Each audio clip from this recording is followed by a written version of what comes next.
Hey everyone, Jack Collins here, back at it again with another video, and this time after doing the Deadpool game review with my good buddy and Deadpool expert TJ Semby, I saw that quite a few people wanted me to review Batman vs Superman. I haven't done a movie review before, and seeing as how there's a new Superman movie coming out in a few days, I don't see why not. So let's jump in and see what the film gets wrong about both characters. But first, let's get the elephant out of the room. Actually, two elephants to be precise. What everyone says about the DCEU as a whole. I've heard this about a million times for a bunch of content creators over the years and many people I've talked with.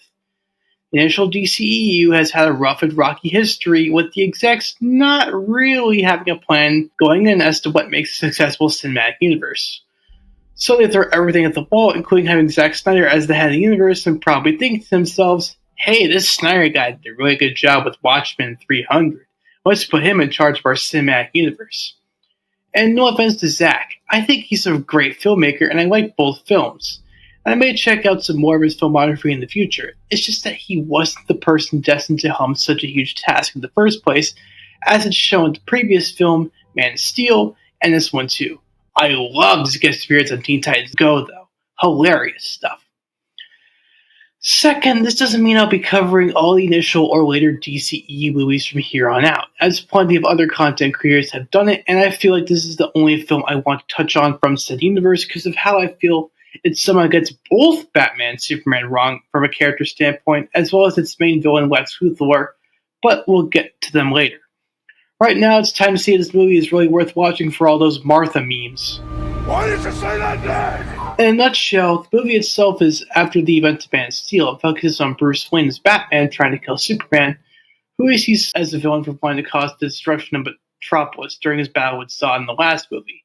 While Lex Luthor wants a new material called Kryptonite that he can use to power up Doomsday to fight Superman, and then Wonder Woman shows up for some reason and Superman dies in the end.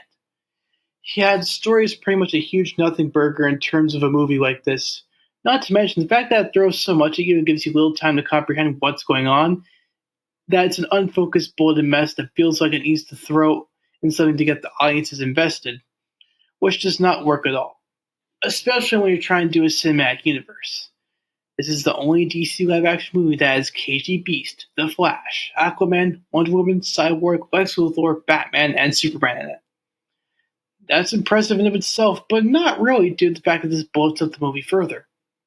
The characterization of Batman, Superman, and Lex Luthor all fall flat in one way or another in this movie too. Superman himself feels the least like his comic counterpart, as sure he's saving people and also doing what he thinks is right, but most of the time he is just in serious Boy Scout mode. As in, no jokes and nothing whimsical about him whatsoever. Just a super big blank slate that any other version of him would be way better at portraying. Now, I get that there is an arc in the beginning where Superman is saving people from Nigerian terrorists, and that's all fine and good. It's just that there's two other scenes that stick out like a sore thumb and really don't do it for me when it comes to Superman in this movie.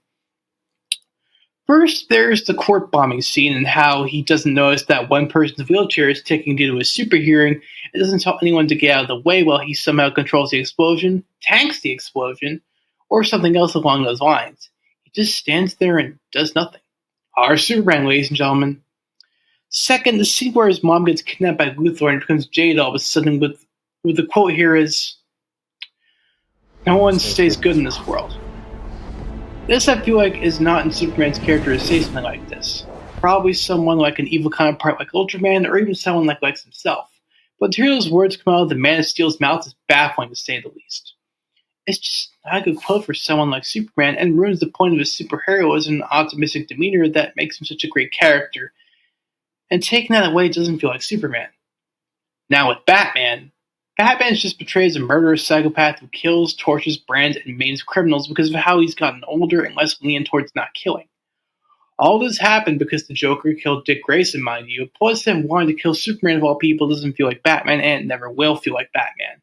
And like I said with Supes, any version of Batman takes the cake over this one. Even the Arkham Batman, which I don't like that much from a writing standpoint, is more Batman than this one ever will be. At least this Batman has the courtesy not to ask people if they bleed or not. Tell me.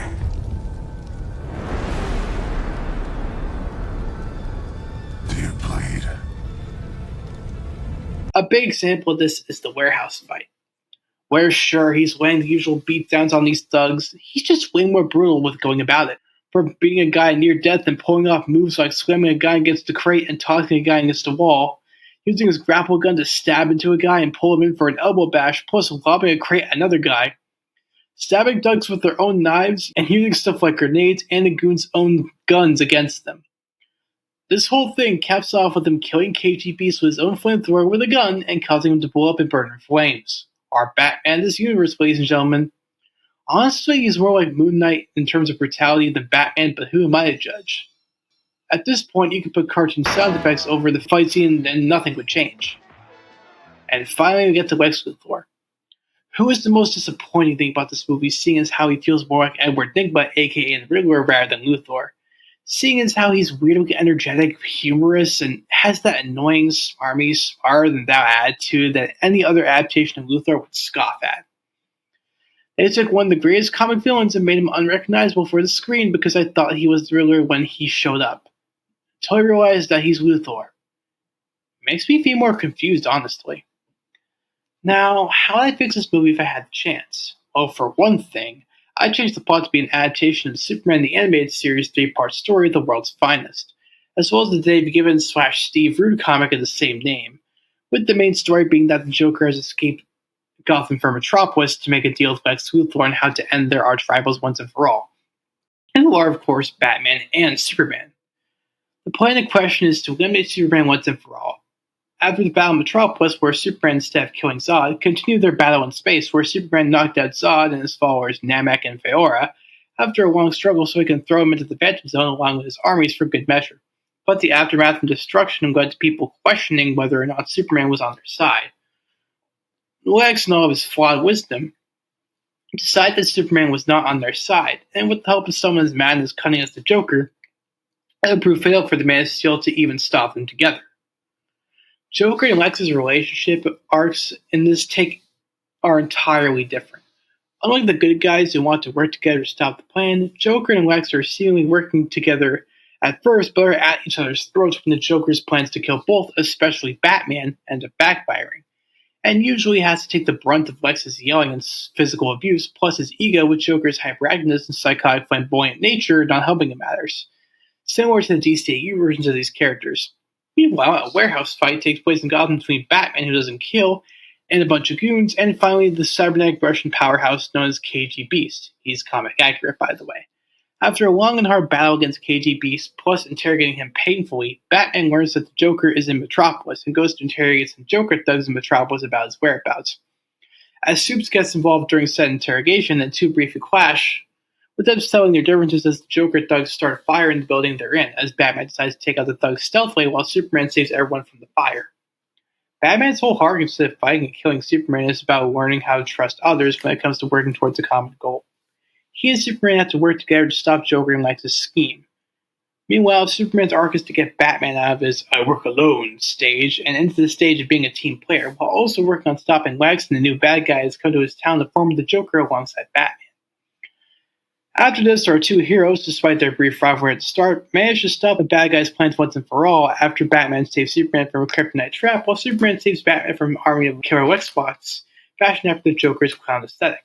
A final battle taking place with Lex wins forces against Superman, as Joker asks if he can help out too. Lex brushes him off, stating that he's had enough of his tomfoolery and flies off to battle Superman, who is noticeably angry but still willing to fight back, as Lex says one of my favorite quotes from Public Enemies while the two are beating the snot out of each other. You come to this planet proclaiming yourself the savior of mankind. Well, I think it's about time you died for your sins. Superman then rebels while beating down on Lex. It's about time your ego took a beating, Lex. When does it end? Well, as it could end for you. It ends here and now. Meanwhile, Batman and Joker have a classic Gothamite slugfest for the ages. Seriously, that clown could take a lot of damage from those martial arts moves and batarangs as they have their usual spat. Oh, Batsy, it seems like you and your pink blue buddy aren't going to take the fall after all. Well, Lex is tangling with him. I guess I can find a good dance partner in you. If you could dance, Joker, so what you got in terms of moves? Because I had plenty that can land you back in that cell in Arkham. After the battle, which ends in Batman and Superman punching out both their respective foes, Two villains are brought to Arkham for their crimes against humanity, as the movie ends with Batman and Superman talking to each other about forming a potential team to take on more evils like this as they both go their separate ways. Well, that's how I do it. Focus more on the relationship between both sides and less on them fighting. Less is more is what I'm getting at here. But all in all, what else can I say? The movie failed to live up to fans' expectations of seeing the world's finest on screen properly, and hopefully after James Gunn's Superman and Batman Brave and the Bold, we'll get a world's finest movie that is the characters on screen and not whatever WB cooked up with BVS Dawn of Justice. It's still a stupid title, though. And to think, after failing with the initial DCU, they failed yet another time with Scoob. But we'll get to that one in a bit, as me and my other buddy, Lovely Lively V, will cover that later. Thanks again to my good buddy TJ Semi for editing this video. Check out his content for more good stuff, and maybe even check out the Deadpool review we collabed on. Hope to do more of them in the future. This is Jack Helen, signing off.